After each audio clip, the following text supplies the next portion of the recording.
டேய் பாப்பா, மகாக்கா இன்னைக்கு என்ன கலெக்ஷன்க்கா இருக்கு? நான் வியர் பண்ணிய டாப் கலெக்ஷன்ஸ் தான் பார்க்க போறோம். இது 3WL மட்டுமே இந்த அம்பர்லா கட்டிங் கொடுத்துருக்காங்க. இது காலேஜ் கேர்ள்ஸ்க்காகவே லாங் பேட்டர்ன்ல வந்திருக்குடா. இது சைஸ் பாத்தீங்கன்னா M2 XXL வரையும் கொடுத்துருக்கோம்டா. சீக்வன்ஸ் ஒர்க் கூட கொடுத்துருக்கோம். நீங்க காலேஜ்க்கு டாப் மட்டும் தான் கொடுப்பீங்களா 3WLக்கு? நான் ஆபீஸ்க்கு 3WL செட்டே வச்சிருக்கோம்க்கா. Top pant ஷாலோட வச்சிருக்கோம்க்கா. சரி வாங்க அப்ப ரெண்டுமே ஒரு வீடியோ போட்டுருவோம். எடுக்கலாம்டா. அக்கா நீங்க சொன்ன மாதிரி கலெக்ஷன் எல்லாம் செம்மையா இருக்கேக்கா. சைஸஸ் எதுல இருந்து ஸ்டார்ட் ஆகுது?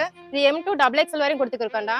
இது பாத்தீங்கன்னா 3XL அளவு போட்டுக்கலாம். இது சைஸ்மே ஃப்ரீ சைஸா தான்டா கொடுத்துருக்கோம். என்னென்ன கிளாத்லக்கா கொடுத்துட்டு இருக்கோம்? இது ரயான் கிளாத்ல இருந்து காட்டன் கொடுத்துருக்கோம்டா. இது பாத்தீங்கன்னா சீக்வன்ஸ் நெக்கோட வந்திருக்குடா. அது மட்டும் இல்ல இது சுங்கடி பேட்டர்ன்லயும் கொடுத்துருக்கோம்டா. ஆஹா இந்த பட்டியாலா செட்ல என்னென்ன சைஸ் எல்லாம் இருக்கு மகா? அக்கா எல்லுல இருந்து நம்ம கிட்ட 5XL வரைக்கும் இருக்குக்கா. 3WL பாத்தீங்கன்னா எல்லுல இருந்து XXL வரைக்கும் நம்ம கிட்ட இருக்குக்கா. என்னென்ன கிளாத் எல்லாம் கொடுத்துட்டு இருக்கோம்? எல்லாமே பியூர் காட்டன் தான்க்கா. நல்ல பிராண்டடோட கொடுத்துட்டு இருக்கோம்க்கா. இந்த கலெக்ஷன்ஸ்ல இன்னும் நீங்க நிறைய பார்க்கணும்னா ஜம்ஜமா விசிட் பண்ணுங்க.